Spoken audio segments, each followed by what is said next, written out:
Hey, what's going on, guys? So, hey, have you ever wanted something so bad that you willed it into existence?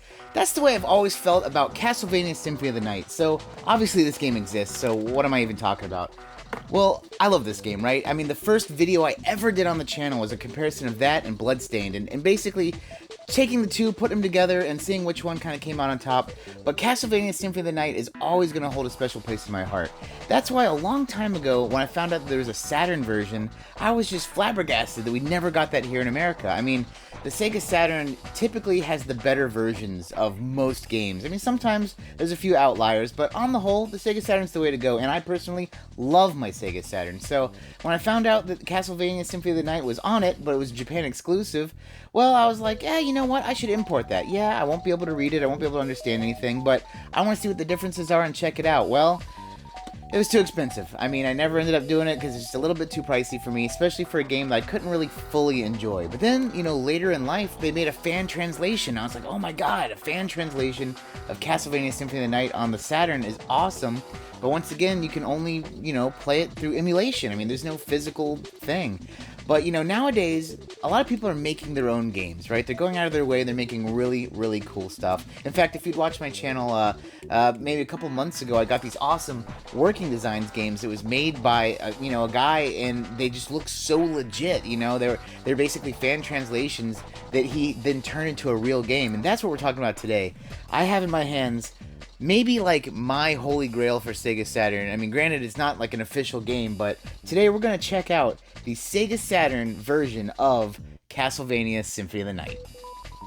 So, I am super pumped for this. I've already started the plastic. He did, plastic wrap it. I mean, so it came really well packed. It came in a box with bubble wrap and sealed, in a sense. But, I mean, if you look at it, you got the art. Fantastic. Beautiful cover art. So good. The spine is really cool. So this is what would show on your shelf, right? So it's a Konami, Castlevania Symphony of the Night, Sega Saturn. And then the back is also quite crisp. Drac is back. I mean, like I say, very, very happy to be able to physically own this. So you open it up. This is my first time, obviously, opening it. And, okay, interesting. Let me see what this is. There's 2 books in here. First, let's look at the disc. Oh, yeah, it seems kind of a little bit stuck in here. There we go. You have to push it a little bit in. It looks nice. Wow. Red, obviously with the castle, Castlevania Symphony of the Night. Super crisp, super clean. So that is awesome. I do want to note, with these games, I think I said this in my last video that had some of these, that had these games in it. You do need to have like a Game Shark or something of that nature to play burnt games. But let's see, here's the book that's in there, and there's 2 books in here. That's neat. I don't know why there's 2 books in here, but I'm happy with this. Let's see, so here's the book that was on the cover. Has all the controls. This is super nice, oh my god. Has different character stuff, obviously. Has stuff from Maria in there. Has the prologue. All full color manual. He went out of control on this. God, this looks so good. Yeah, it has all the different stuff for the game. Looks like some cool little art sprinkled in. Different stuff on the souls and the items. Status effects. You know, more art sprinkled in. All of the moves, which is kind of neat. It has the full castle shown. So if you want that 200 point, what is it, 8%? 0.4%? I forget. And then a little Suikoden thing on the back for Suikoden coming soon. So here's, like I said, there's 2 books in here. I don't know why. This one on the back has Vandal Hearts. But, wow. This says bonus content. So, this is something I didn't know. So look, it says right here, the Saturn version differences. Playable characters, new enemies, new areas, and new items. Secrets and Cheats has a little bit of a website from the wiki. This is cool. Okay. So some developer interviews. That's cool. A whole lot of developer interviews, it looks like. In fact, this whole thing is just developer interviews. Looks like they have questions on here. and goes through and talks about everything. This is a cool book. Wow. All right. Got some stuff with Iga here. Man, this is really nice. I did not expect this. Then again, I also, like, when I saw this, I very quickly glanced through it and just messaged the guy who made it and was like, hey, you know, let me jump in on this. So look, it has the character select and everything. Wow. This is sharp. This is really sharp. So, oh, look, they even have a little whole thing for just, here's all the new stuff. So here's the thing with all the new enemies. Looks like number 10, 11, 15, 65, 83. So it makes sense because the garden is one of the newer areas. Oh my god, I'm going to have to go through new areas. There we go.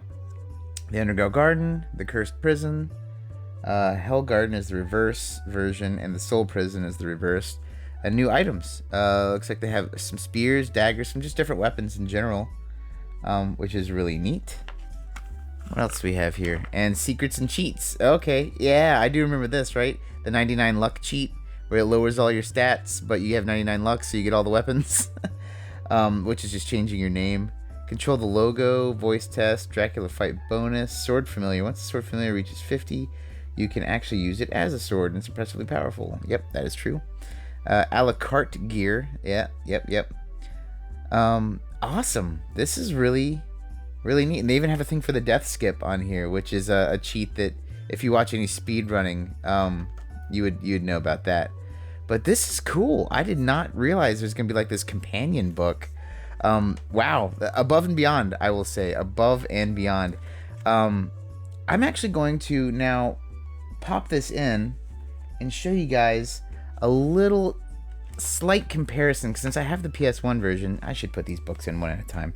Since I have the PS1 version, I'm just going to do a slight comparison so you can see in general, like I kind of say, you know, in general, the Saturn version is always the way to go. And, you know, I do believe in this case it's no different.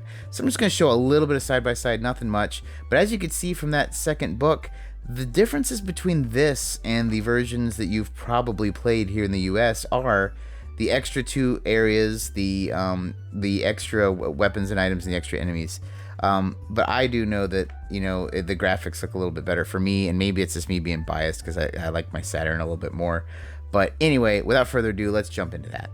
So this is a side-by-side comparison of the PS1 version and the Sega Saturn version, both running through SCART on a FrameMeister, so they're both upscaled. But you can see that, you know, the main differences are probably the color palette, and just a little bit of the animation feels smoother to me on the Saturn version.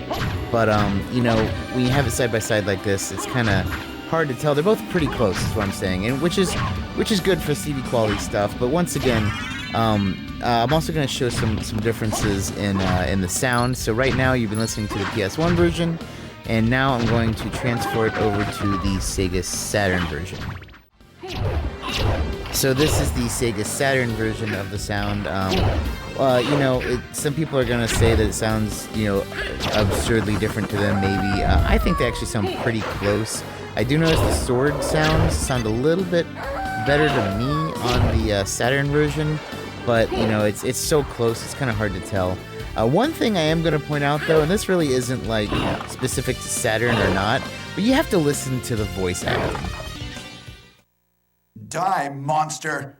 You don't belong in this world! It was not by my hand that I'm once again given flesh. This game has notoriously bad English voice acting, but it's kind of part of the charm. I'd never actually heard the Japanese version of it, so here's the regular one that we've all heard, you know, time and time again. But here's the Japanese version. The same could be said of all religions. 滅びよ！ここはお前の住む世界ではない。私は自らの力で蘇るのではない。I'm sorry, but that just sounds like dope as hell. Like, I don't know, maybe it's just me, maybe it's because I've been watching some anime recently, but like, this sounds like it fits the game way, way better. But once again, this isn't really like a knock on the PS1 version or anything. This is just something I noticed because I'd never actually played the Japanese version before, and that's like a drastic improvement for me. Speaking of drastic improvements, though, I did not know this, but in the Saturn version, or at least in this version, you have the ability to play as Richter and as Maria, and they have like two awesome remixes for the main music. So you know you're all used to the Alucard version, but here is the Richter version.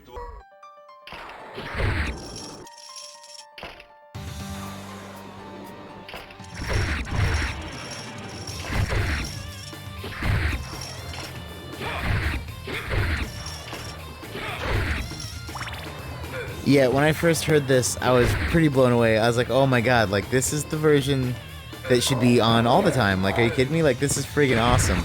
Then I heard the Maria version.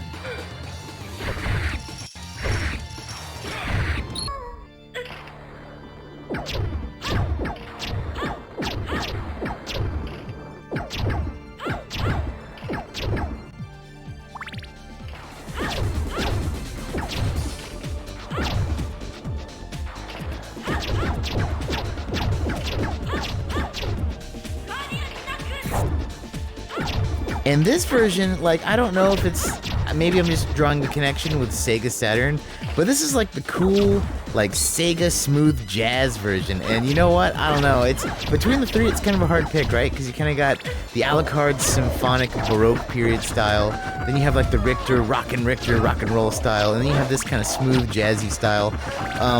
I don't know. It's hard to say. I like them all three for different reasons, but regardless, I'm glad that there's three arrangements of this main track. That said, another thing I want to point out, obviously, is the fact that we are playing as Maria, and this is pretty cool, right? Like, you get these cool, like, you know, shoot these, like, fireballs, and you have this dashing electric fist thing. Very cool mix-up. I'm actually going to play through as her personally right now, because I'd never done that before. But regardless, this is kind of the comparison between the two. Besides these immediate differences that you've seen right here, as I said before, there is a couple other things, couple extra dungeon rooms and items and bosses. But that said, this thing was really put together by this cool guy. He's in a Facebook group, the Dallas Retro Collectors, and I did want to give him a shout out. I'm gonna have a link down below. He's also, besides this game, which he obviously made and I got to buy from him, he's also working on a video game collector's book. So give him a shout out. It's a really cool thing. He's a really cool guy. And, I was lucky enough to get one of these. I was actually lucky enough to get his last copy, so I don't know if he's doing another run or not, but something to look into. And yeah, so that is the Sega Saturn version of Symphony of the Night.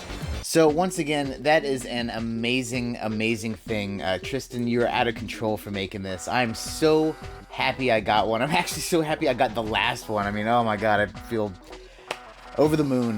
Thank you so much. I'm glad I contacted you and got one. But hey, once again, all you guys watching, he has a Kickstarter going on for that book I mentioned earlier. A guide to collecting, retro game collecting. I have the link down below. Cool dude, solid guy. Check him out or reach out to him. I don't know if he's gonna be doing any more of these, but it'd be cool if he is. Because man, this is such an awesome piece for my collection. But hey, what'd you guys think? Are you guys Castlevania Symphony of the Night fans? Is this something that you've always wanted, or maybe you never knew you wanted? Let me know in the comments down below. Yeah, that's gonna do it for us today, guys. Once again, thank you so much for watching. Thank you so much for subscribing. If you like what I do, leave a comment, leave a like, leave a dislike, whatever. And hey, as always, take it easy.